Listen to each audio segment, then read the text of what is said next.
Yo, here we go again. Today we're going to talk about Cadence. What the hell is Cadence? Don't know. Do know now. A week ago, I had no idea.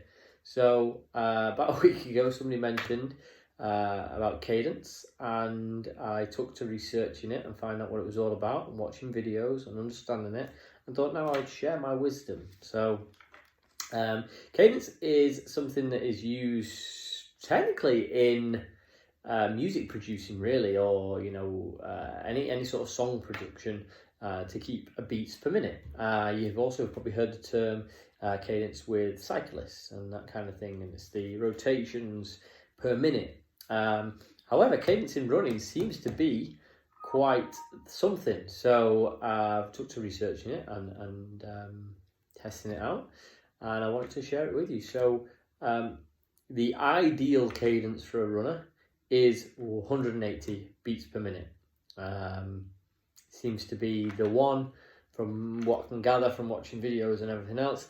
That is where you want to be. Now, there's various different ways of measuring it. Strava does hold a cadence thing on there. You can check your cadence on there, your average cadence. Most Garmin's, especially new ones, have a cadence sensor on there too. You can also purchase one of these, a Metronome, which you can set to 180, and you can press start and you can clip it to yourself, and it keeps you on the beat, and it's really annoying. So what I would suggest is you set it to 90 and you just do your right foot or you just do your left foot. It'll have the same effect. If you're just doing one foot and it's 90, it will have the same effect and it won't beep as many times and be as annoying as that. Or if you listen to tunes and you love your tunes, then get some tracks that are 180 beats per minute, stick them on, listen to them and run to the beat. There are loads of Spotify playlists out there. Check out my boy J Cactus. He is a producer, does produce 180 beats per minute tracks. Obviously other musicians and producers are available, but worth a try. There's a list out there with 180. Basically put in Spotify or whatever music you use, 180 beats per minute, and you'll find it and you'll run to it. Now, a few things about cadence are that, if you're at 150 at the minute, similar to your mileage, if you are doing 20 miles a week, you're not just going to jump straight away to 60. Same with cadence. If you're on 150, then you're not just going to jump to 180 and just make it happen. It's gradual. You've got to build up to it, and that's what's important. So keep working, and these will help you if you're using beats per minute or a metronome or whatever you want. All these things are going to help you. And the idea is, it's the ideal beats, it's the ideal steps per minute that's going to enable you to be a more effective runner. Your contact time with the floor on your feet is going to be better.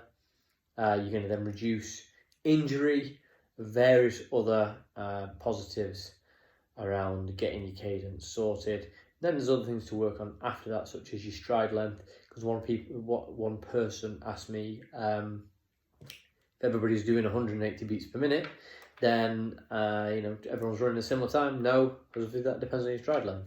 You're doing 180 strides, but if your stride is this big or that big, they're very different amounts. So try to stick to the 180, try to work at the 180 by using one of the methods I've just mentioned to you, and let me know how you get on. And that's pretty much cadence in a nutshell. There's lots of other things to work at, but it works for everybody. It works for everybody, no matter what level of running you're at.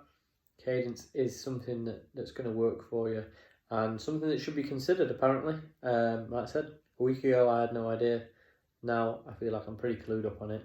I was fortunate. I went on Strava and my average cadence was 178. So it seems I'm already doing that, but it might not be the case for you. Maybe you'll be more than that. Maybe you'll be less. I don't know. But check it out. Have a look on your Strava. You can see it's down the bottom, and let me know how you get on.